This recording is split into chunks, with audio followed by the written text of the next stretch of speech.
Okay, welcome back everybody from our exciting morning. We've had a few wonderful things already, some wonderful insights into language, into learning, and into the role of higher education as well. We move on now. This is our third session of the morning. So we're looking at our music, health and wellbeing theme again, and we have a few wonderful presentations to share with you. The first person I will ask to step up will be Melissa Forbes, and with her paper, Interpersonal Neurobiology as a Lens to Understand the Experience of Group Singing for Health and Wellbeing.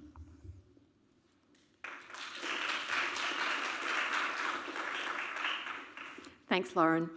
The title does have group singing in it, but don't let that fool you. I think that the ideas that I'm going to present to you today are really applicable to all of the contexts that we've been talking about so far in this conference. So, interpersonal neurobiology is the life's work of American psychiatrist Dan Siegel, and yes, I'm going to put that into 10 minutes today. And in this presentation, I'm going to suggest that this framework can help us understand and amplify the well-being benefits of activities like group singing.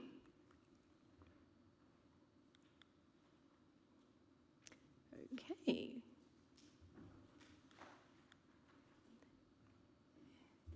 Do you want to drive for me, Alexis? Yeah, just worked before. Here we go. Okay. So here we have two examples of distilling complex ideas into simple representations. The first you will all recognise, that's Einstein's equation for his theory of relativity, and the second is Picasso's drawing of a bull. These simple representations manage to capture the essence of very complex phenomena. And so my aim today is to distill interpersonal neurobiology in such a way that you can remember it and use it in your own practice and research. So the IPMB framework suggests that a well mind is one in which the different parts are linked, leading to integration, which is said to be the core mechanism of well-being. Integration can be within an individual or between people. So the equation for well-being can be represented as differentiation plus linkage leads to integration. So let's explore how we might use this equation as a heuristic in our practice as musicians and how we might investigate this through research on things like group singing. But first, how have we commonly approached understanding the wellbeing effects of musical participation? So, in 2018, Krauss and colleagues identified 562 wellbeing benefits associated with musical participation, and many of the studies that they looked at in that review involved group singing.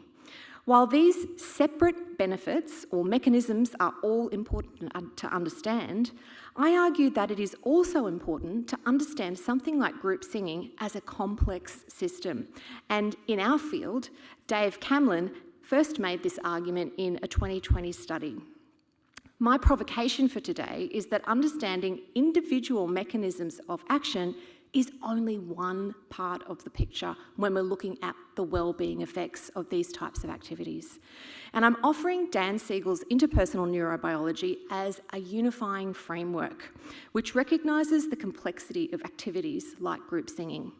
I think IPMB is elegant, accessible and useful, and there is nothing as practical as a good theory.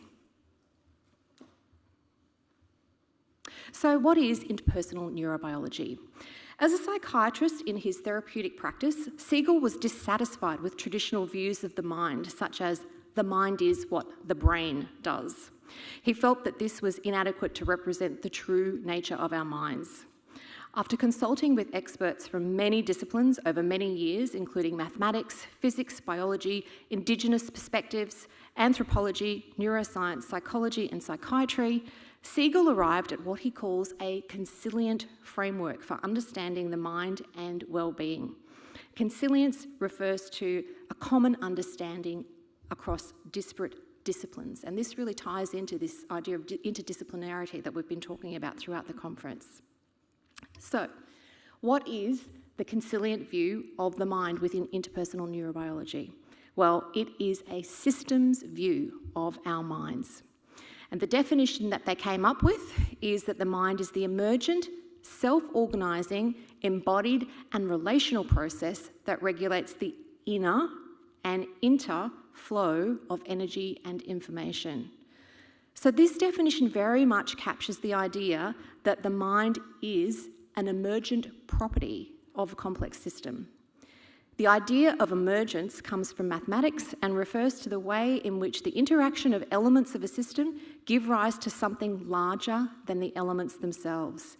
So that idea that the whole is much greater than the sum of its parts. And from mathematics, we also know that when parts of complex systems differentiate and then link, optimal self-organisation emerges. So Siegel asked, could it be that the mind was an emergent process arising from the differentiation and linkage of its various parts? Thanks.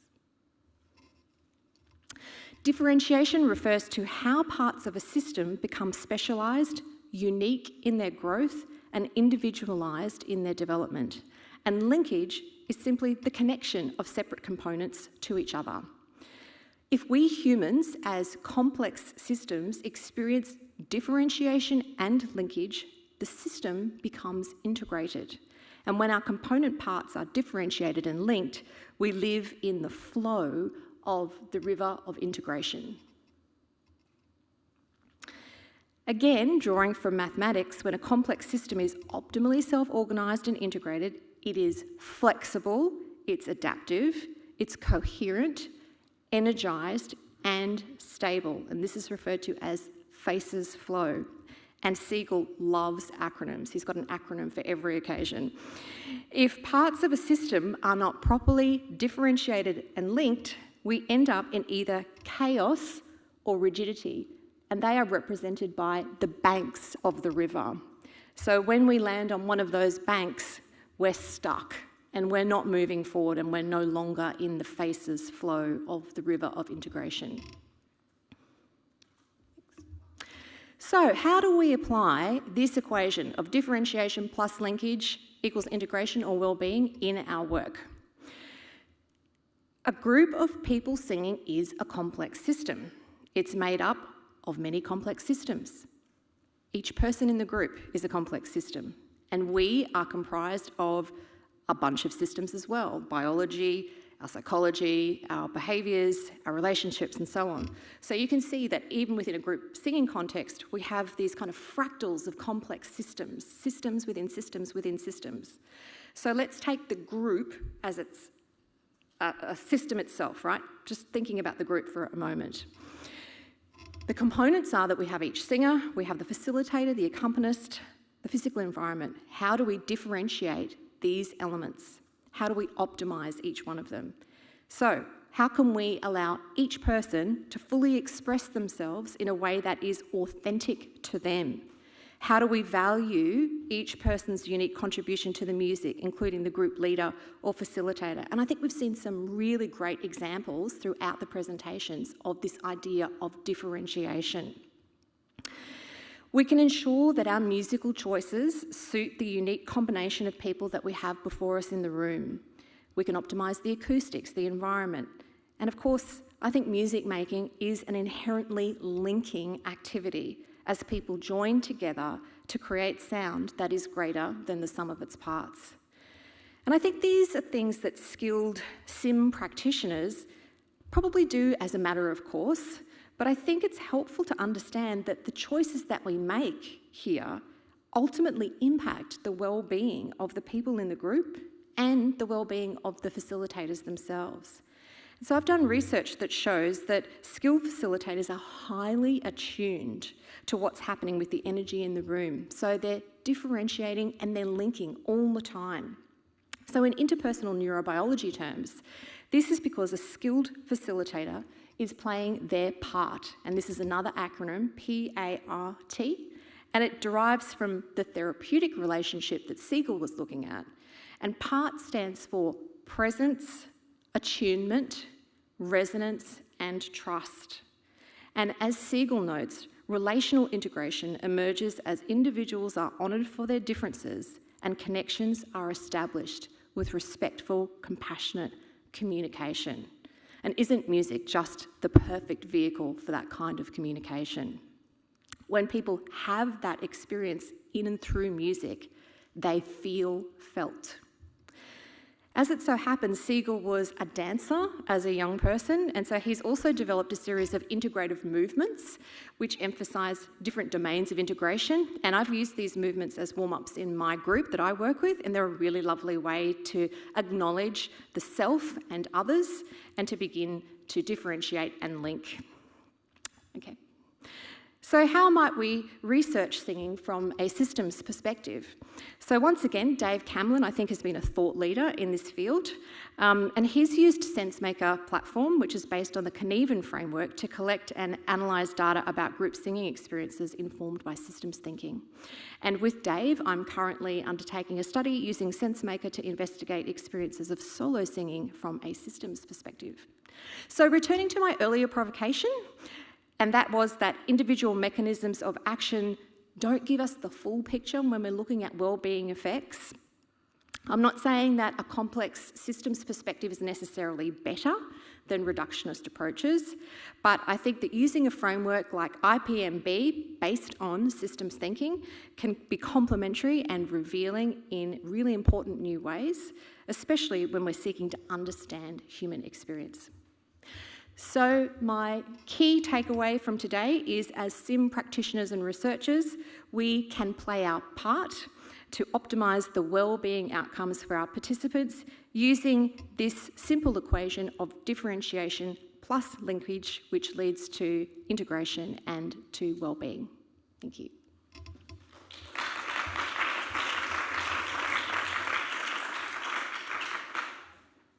First up, we have Lexi Gorton and Frankie Dyson Reilly, who are going to present their paper, Exploring Autistic Sensory Experiences Through the Artistic Process.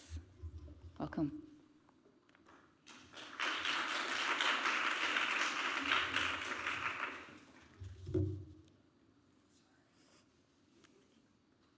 Hello, I'm Lexi, and I'm Frankie. Yeah.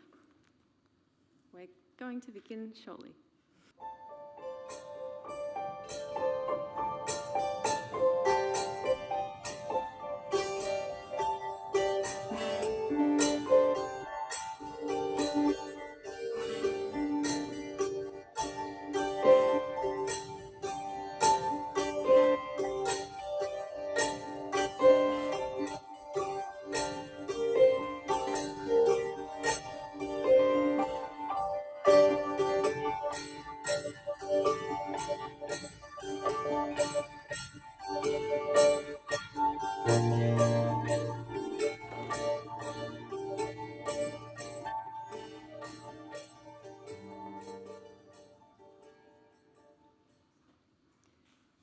We've heard so far during this conference the importance of empathy and communication in music making.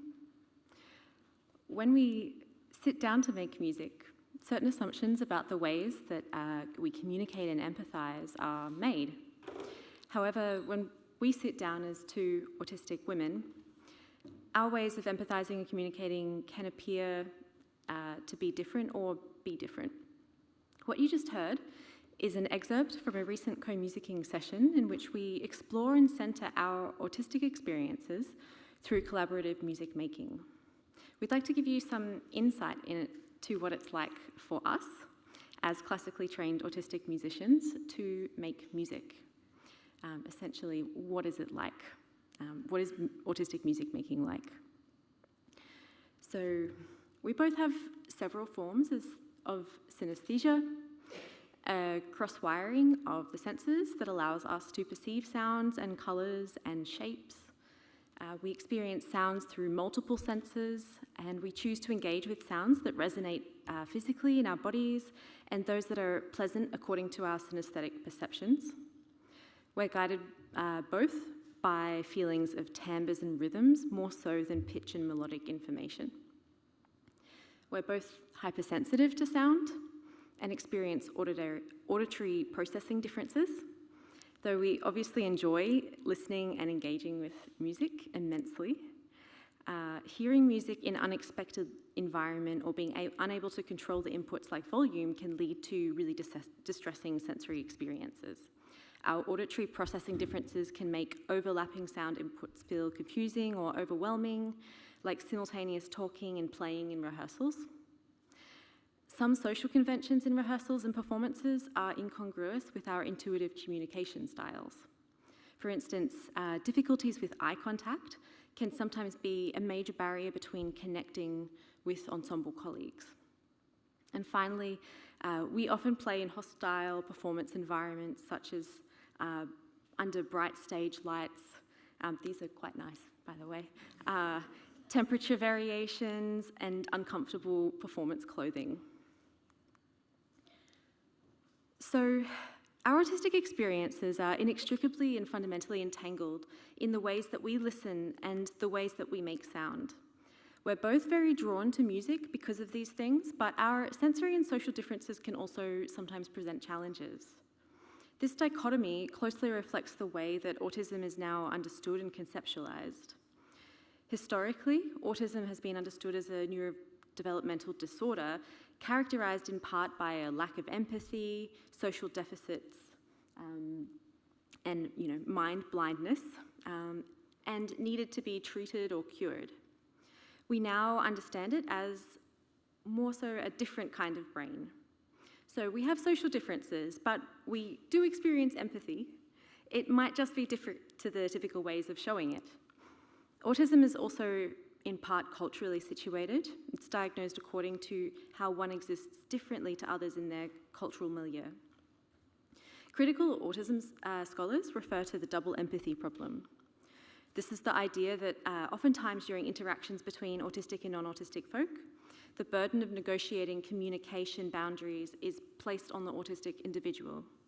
In other words, autistic folk are often perceived by others as deficient in neurotypical social skills and must learn to adapt to make others feel understood. So the aim of our research is to better understand how to create musicking spaces that are authentically hospitable, which essentially means a space where autistic differences are not only accommodated for, but where these experiences, differences, and strengths are valued and safely nurtured in an open process of two-way empathy and communication. In this research, we use our lived experience as musicians, researchers, and autistic women to explore possibilities for cultivating accessible spaces for diverse musicians. Collectively, our work asks, how can we reimagine what making music together looks, sounds, and feels like? So we're considering this artistic research through a phenomenological paradigm, the main object of inquiry being, what is it like? To do so, we use co-author ethnography and co-interview to reflect on our own experiences by talking together about our music-making histories, diagnoses, similarities, and differences. The research consists of several cycles of co-interview and collaborative free improvisation, an example of which you heard at the start of this presentation.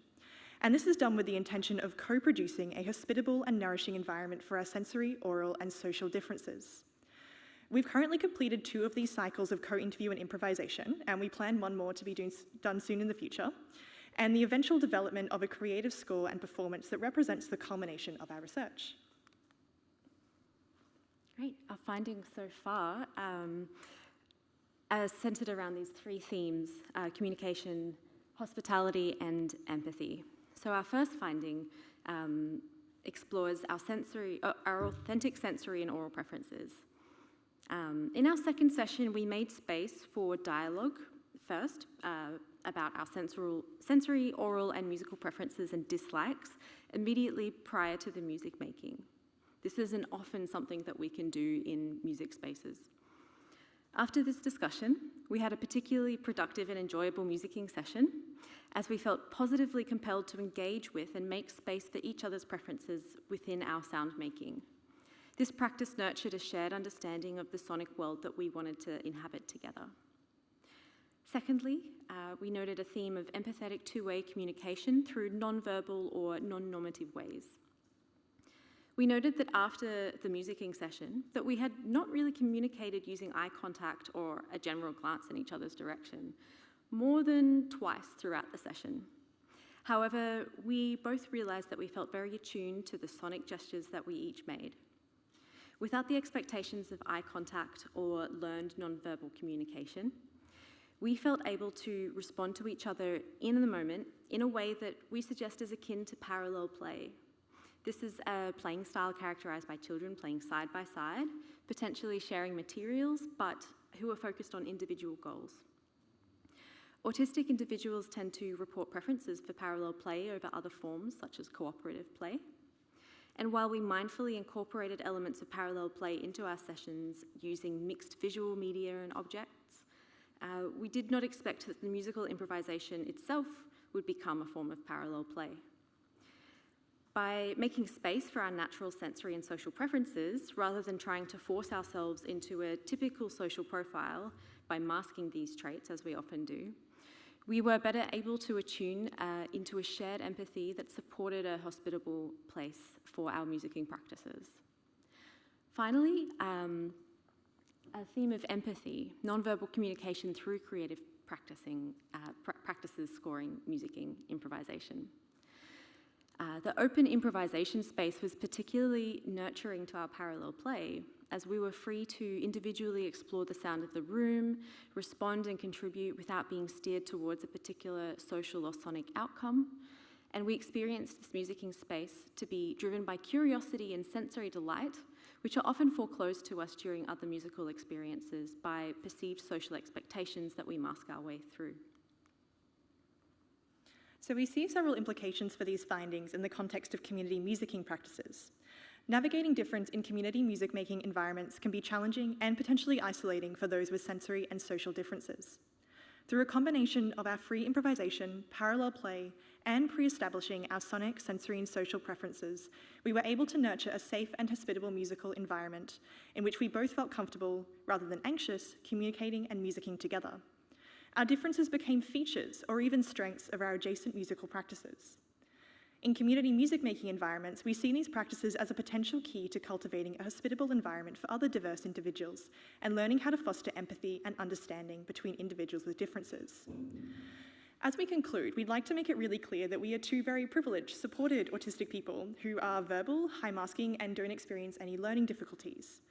Our findings, therefore, only reflect our own challenges and experiences, and we do not and cannot speak for all autistic people.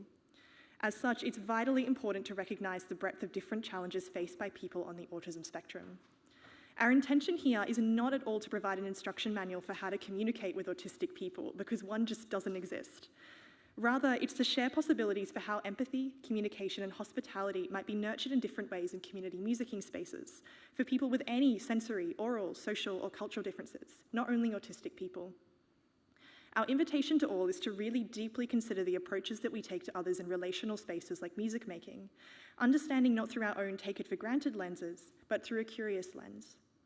We're sharing these experiences as encouragement to consider the importance of empathy in musical spaces, to be compassionately mindful of difference, and to be open to unexpected forms of communication. Thank you.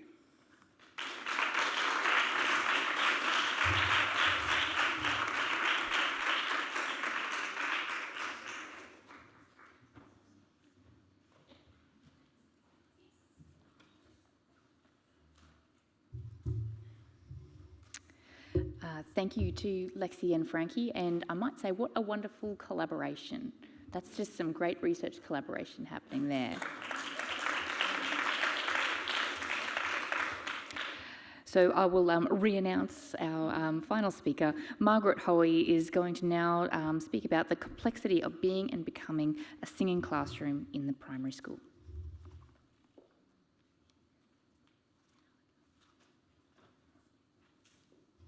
There we are. I had an amazing link between Melissa's and mine, so you might have to cast your mind back to Melissa's.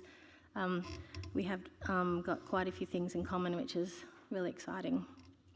So I'm a primary school music teacher, primary school classroom music teacher, and I'm just hopefully on the last leg of my PhD at the moment, which explores the generalist teacher's experience of facilitating a singing-infused classroom, as opposed to music teachers encouraging singing. This is looking at the generalist teacher and how they sing in their classroom.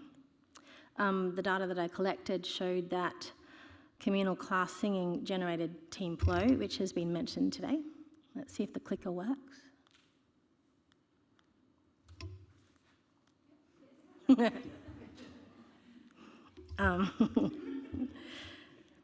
go too far? Great.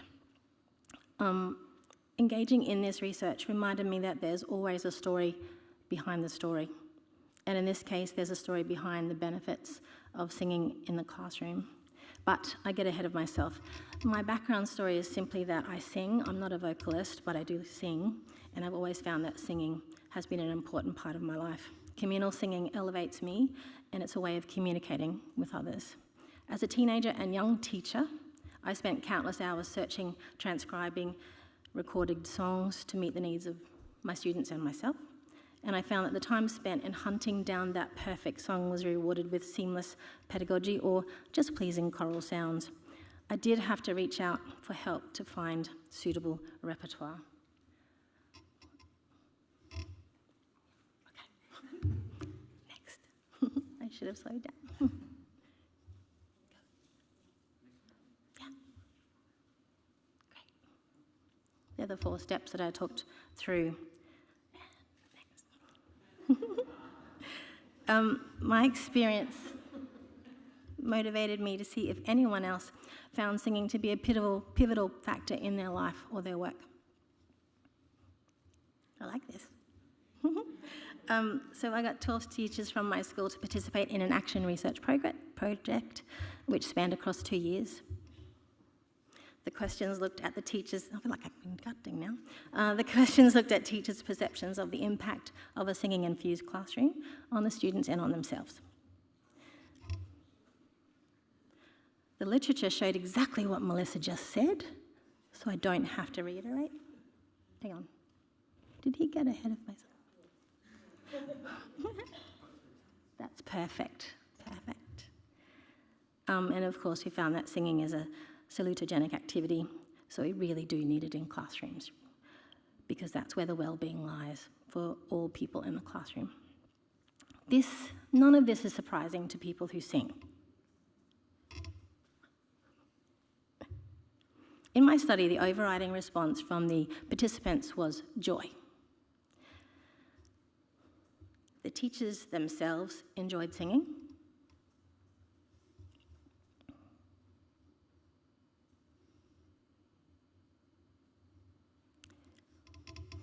They watched their students enjoying the songs.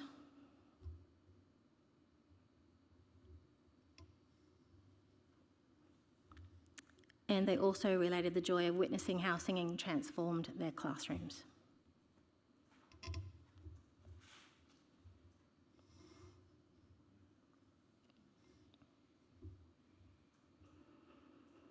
Analysis of the data showed that singing generated team flow by immersing the group in an enjoyable experience. And as you're aware, when someone's in a flow state, they are absorbed by the activity and their perception of time is altered.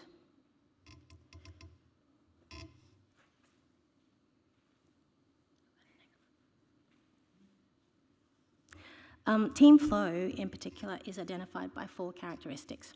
The sense of unity, these have been mentioned in other ways today. For my studies, singing the same song together was a simple sense of unity, mutual trust. All voices were welcome, no matter what guise they came in. The sense of joint progress. The students often did a task while they sang. And holistic focus, where everybody is present whilst they sing. So putting it all together, with support, the teachers facilitated team flow experiences by sourcing and presenting songs in their classrooms. And this altered how the teachers perceived the time and how they manipulated time in their classrooms.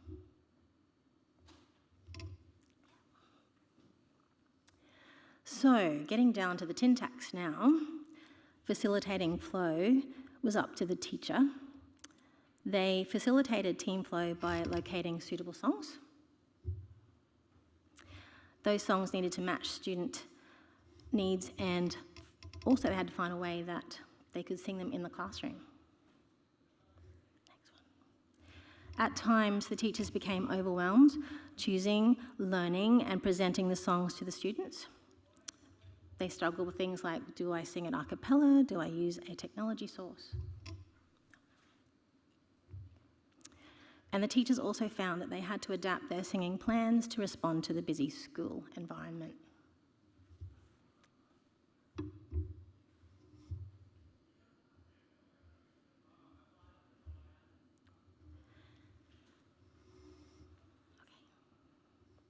Teachers reported that singing changed the temporal workings of their classroom. They found that songs became temporal beacons for the class. Songs became the signals to tidy up, to transition to another subject, to revise vocabulary, or just to relax. Teachers found that by investing the time to teach the song, singing actually ended up saving time in the classroom through organisation and curriculum revision. But digging a bit deeper, the literature showed that time can be seen as a reflection of one's values. Clock time and event time. Teachers operated on both of those, neither superior, although the research shows that event time is recognised as being more satisfying.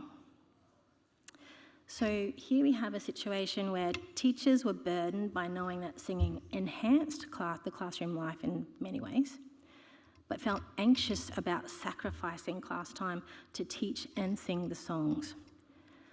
So it really created some cognitive dissonance where they were holding the two contradictory truths simultaneously, and they even spoke about guilt. So it really showed me that even though we can talk about singing as group singing as beneficial, there's another layer to it, which teachers are facing every day. Teachers reported that they needed support to facilitate a singing-infused classroom. They needed help resourcing the songs.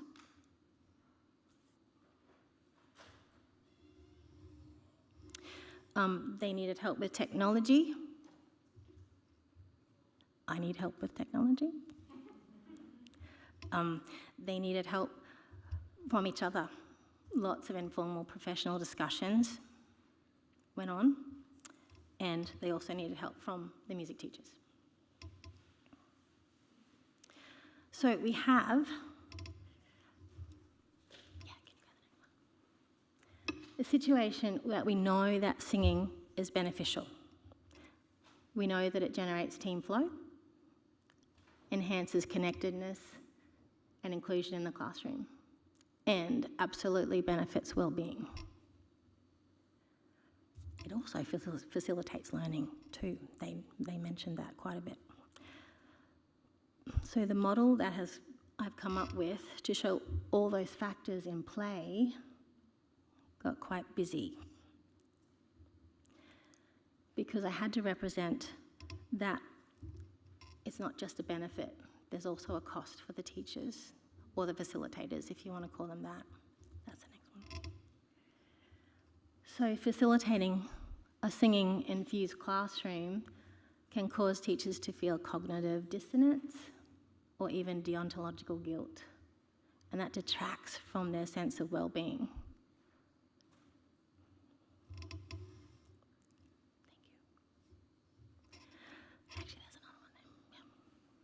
For teachers, singing in the classroom is a double-edged sword. The wellbeing gains that singing offers are counterbalanced by the stress of facilitating the singing-infused classroom. We need to ameliorate this for teachers to access suitable repertoire that meets learning and wellbeing needs. We need well-maintained technology that supports song sharing. We need professional friends, and we need mentors. It's only in the closing stages of my PhD experience that I've realised that my own experience of singing is mirrored in the data. I sang because it felt good. Teachers do that too. I sang even though I spent a lot of time searching for repertoire. Teachers do that too. the time I spent searching for repertoire and the time that teachers spend searching for repertoire is rewarding, but also really stressful. I needed help. Teachers also need help. So now that I've come the full circle, I would like to think that somehow we could help general classroom teachers to take the stress out of facilitating singing-infused classrooms. Then hopefully we can have more of them. So that's what we need to do, is find ways that they can access the songs in a stress-free way. Hopefully we can do that. Thank you.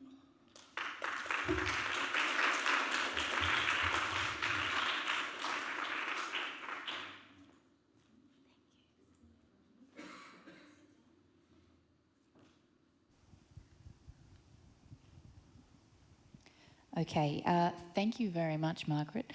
What an interesting array of ideas we've had. Now, they are all interrelated in lots of ways, but I might work backwards a little bit, backwards and forwards. So, Melissa, your ideas really integrating some, psychological, neurobiological, complex ideas that help us to rationalise those gateways between the idea of making music and what it does for individual people. And this idea of people as complex systems is really evident. We think about people as complex systems through Lexi and Frankie's ideas about what it means to process musical stimuli in different ways. And there's lots of things to talk about there in terms of changing environments more. I think there are a lot of unspoken opinions where people are, personally, I hate people talking during rehearsal, and and they keep playing, and I say, I can't deal. Everybody, if you can't talk and play at the same time. Those kinds of things could become actually just general courtesies that actually accommodate different systems of being. And during Margaret's discussion, which was really interesting, related to some points related this morning as well, about generalist teachers singing. And classrooms are complex systems with lots of bodies having different reactions to the stimuli around them, but music being something. What I was really interested in is that idea of doing something else while the children are singing. They have a task to do while they're singing. And maybe that might be, tidying up as a transition. And that kind of stuff is in early learning education. They do that a lot. But why that fades out is a good question. And I had a personal reflection of maybe being grade 4 or 5, and I think it might have just been the teacher's whim, but we would have maybe once a week, they would just press play. Maybe they needed a break. They would just press play on, harmless, popular music of the, 40s and 50s, and we would all sing along. Some of them were sort of wartime songs, post-wartime songs you might have learnt for Anzac Day and things like that. But we would just sing, and everybody loved it. And there's also, look, I'm throwing lots of ideas out here. There's also this point in time where people become a bit more aware and ashamed of maybe the sound of their voice. Maybe ashamed's too strong a word, but they become embarrassed about singing. But if you can encourage that kind of activity earlier on and continue that, well, we sing, and that's not something to be embarrassed about. And that, if you can get in and encourage that, I think that might be, people can enlighten me, a particularly Australian kind of thing where people feel, I can't sing, we're growing. But I guess I wanted to open it back up. I've said a lot without asking a question. But I wanted to see if the panellists, if you had some reflections on those connections, even between your own papers, because I can see synergies, but you can probably see further in depth. I'll have a go. I could definitely see in Lexi and Frankie's work differentiation and linkage at play. I thought that was like an awesome example of that. You know, honouring what you bring to the table as autistic musicians and your lived experience, and the framework that you came up with to kind of explain that for us, I thought was just fantastic. And then I think with Margaret's work, I love the fact that you were really honest about the cost that came to the teachers to do this type of work. And I think it's important to point out that differentiation in interpersonal neurobiology, it's functional and it's structural. So, you know, when we talk about functional, we might actually be talking about the actual parts of the brain, but then structural are the more macro issues around, you know, the education system and the no time to get all of the curriculum taught and all of that kind of stuff. And so to me, what they're feeling there is the impact of a lack of structural differentiation, and not allowing for activities like singing to be kind of accommodated within the classroom. That's how I would, you know, attempt to explain the feelings of stress that they have experienced.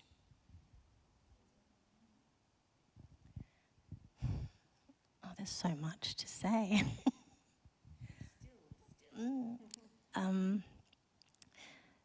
Teachers communicated that there's too much to distill.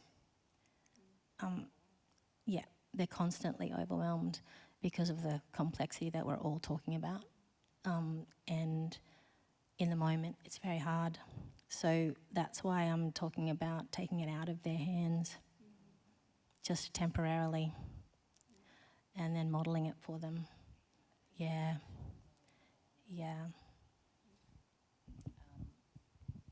If we can double down on where you've got this, the song as a facilitation of learning, and earlier we were talking about facilitation of language learning and that being a commonplace for songs. You know, we had comments about, well, you learn it for maths and your times table, you know, my husband always talks about he can remember the times table rap that, you know, they had in the, you know, a tape in the car. But why can't that just be a naturalised part of learning other things? Particularly if it allows flow state, if it also allows teachers to maintain attention and engagement across a number of learning differences as well. Hi, I just, there's a couple of things that I want to respond to. First, this idea of embarrassed singing, maybe, the learned embarrassment. And I think it's so strange because music is such a human thing, and we all learn music when we're very, very young, and then over time this becomes a performance in the ways that we've experienced music anyway. And it's a very, like, the separation of music from the rest of our lives is, you know, as a performative act, is a very new idea, new concept. And I think of things like examination panels, and I was talking at the pub with some people last night, and yeah, we were talking about music as this thing that we've learned is a space of evaluation where others, was it Aaron, was this your comment about, I think potentially, about music as a place where students learn that they become evaluated. And so that's difficult. The other thing that I think ties into this, if I can remember what I was going to say, part of our research, we've been looking at this tension between the experiences of audience and listeners and the experiences of musicians themselves, and noticing that sometimes well-being is not afforded to both kind of sides of the party. And I see resonances with what you're saying with the teachers and the dissonances that they feel. We think we've been looking into accessible concerts and relaxation concerts and these events that are designed to be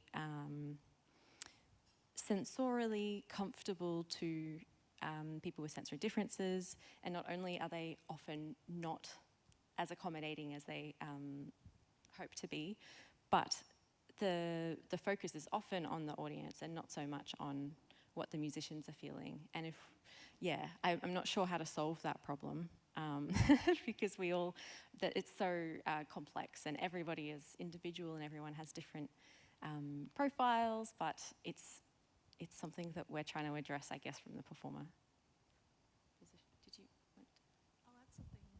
Add something very small, which is just thinking about the idea of using music in classrooms to promote different communication styles and different empathy styles.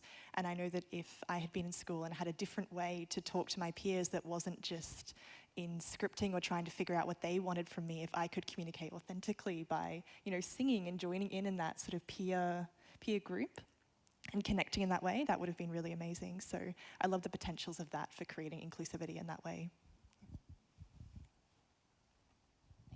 Some great thoughts there, and we don't have to have solutions now.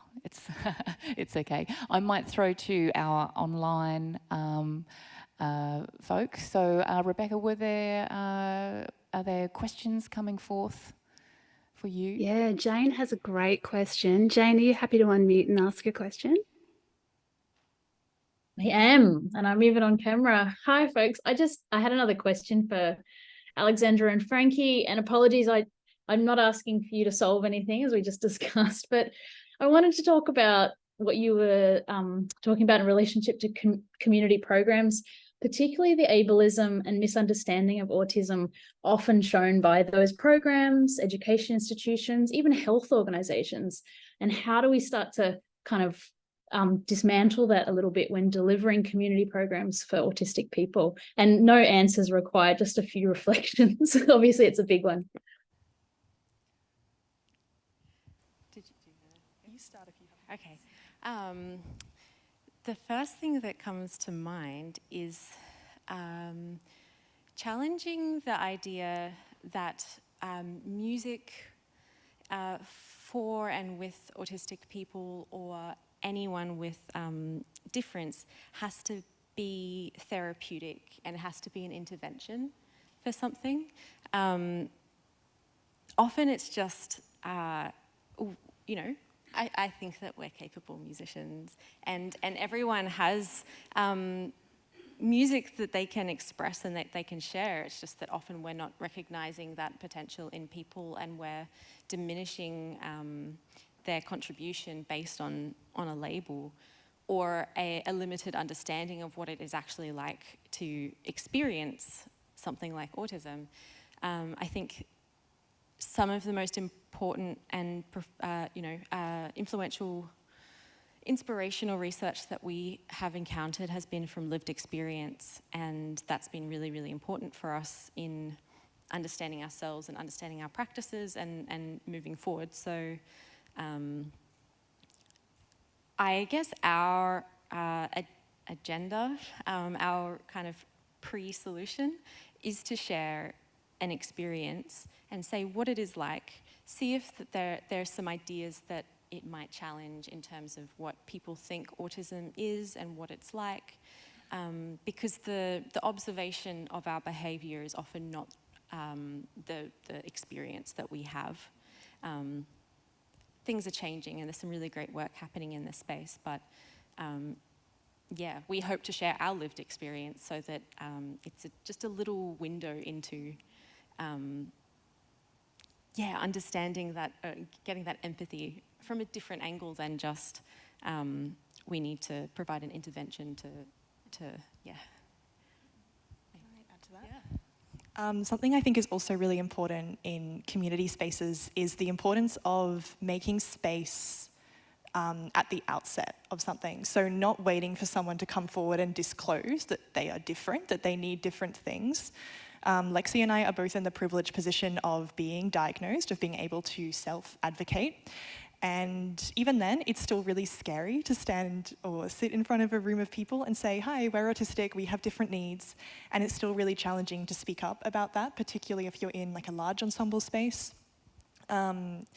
So be vigilant, look out for difference, make sure you have some kind of plan to accommodate. And beyond that as well, we've been looking a lot at the idea of hospitality, the ethic of hospitality, which basically means that you're not forcibly making space for people with difference, but you're ensuring that a space is already welcoming by design, which ties into the idea of universal design that talks about how if we accommodate for people with difference and disability, that then the space becomes more accessible for everyone, hopefully. So yeah, be aware, be welcoming, be kind, yeah.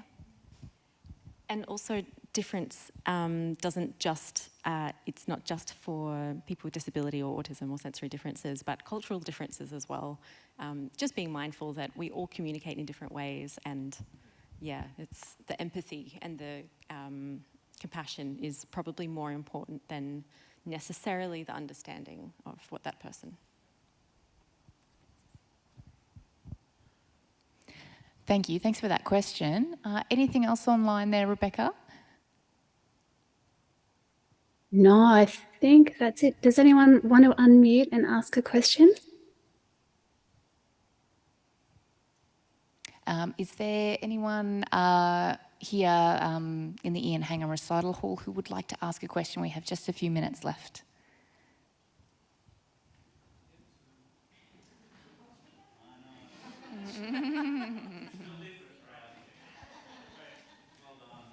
That was 6.5 seconds.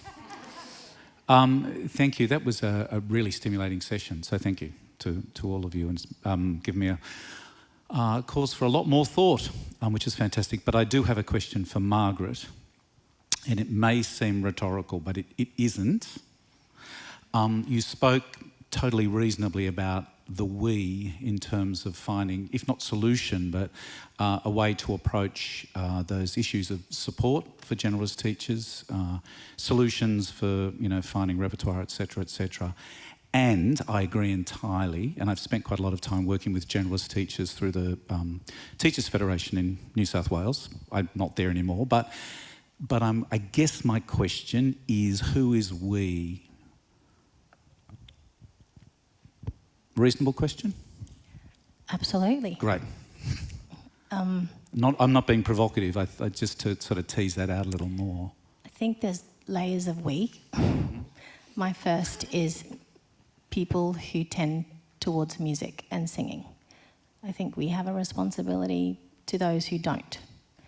For whatever reason, they haven't had that opportunity.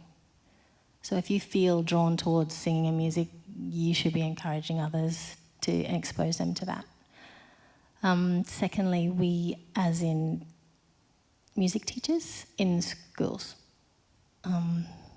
we feel like, and I can say we because I've spoken about this with them, we have a responsibility, although that responsibility does interact with our own needs as well. But that's almost like a calling that we want to, a passion that we can't avoid. And the last we, I think, comes down to the structural bodies, really, and there's several of those. We could just talk about schools, but we could talk about teacher training and education, and so there's several layers of that. Yeah, fantastic, thank you. Anyone else? Any last questions? Can we have a hand for our presenters today? Okay.